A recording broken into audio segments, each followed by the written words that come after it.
ครับสวัสดีครับวันนี้ผมก็มาอยู่ที่ห้างไทยสาไทยพลาซ่านะครับที่นครศรีธรรมราชวันนี้จะเข้าวิธีการใช้โหมดของWi-Fi ฟรีของ True นะครับก็เราไปเปิดสัญญาณ Wi-Fi นะครับก็พยายามหาดูว่ามีสัญญาณ Wi-Fi ของ True ไหมครับกดเข้าไปข้างในฮะ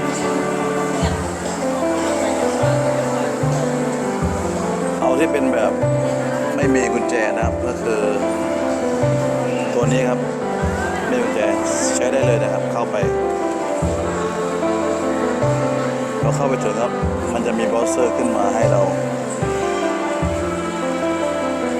ขึ้นมาเบราว์เซอร์ให้เรามาตอบนะครับเบราว์เซอร์ขึ้นมาเลือกนะครับเลือกเบราว์เซอร์หลังจากนั้นเราก็นะครับรหัส Wi-Fi นะไอ้ของผมเป็นรายเดือนก็สามารถใส่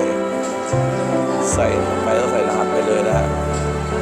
แล้วเป็นลายเติมเงินนะครับหรือว่าคนทำบัตรเขาจะ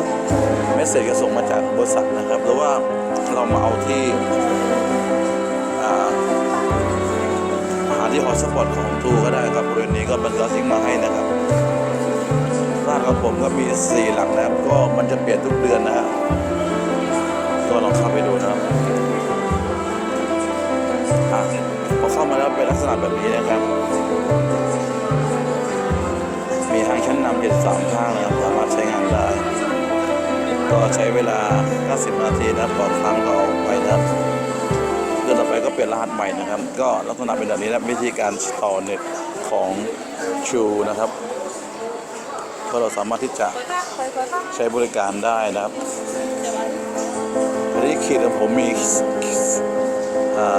ขีดนะครับจะพยายามหาต้นตอที่ปล่อย Wi-Fi มานะครับ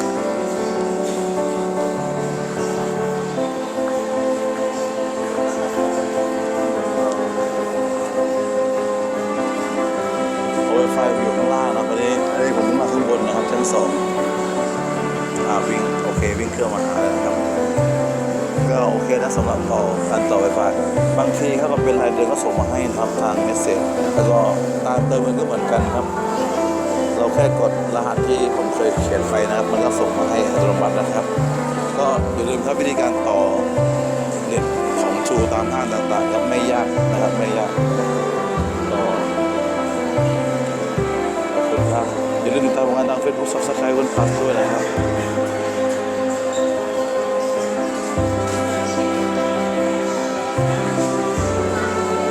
เราต้องต่อเนี่ยครับ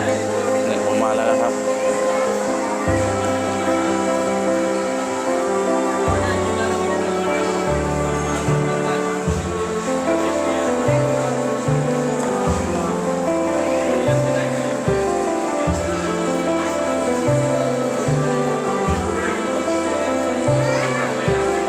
ก็ขอบคุณครับอย่าลืมติดตามกันทาง Facebook Subscribe คุณพลัสด้วยนะขอบคุณครับ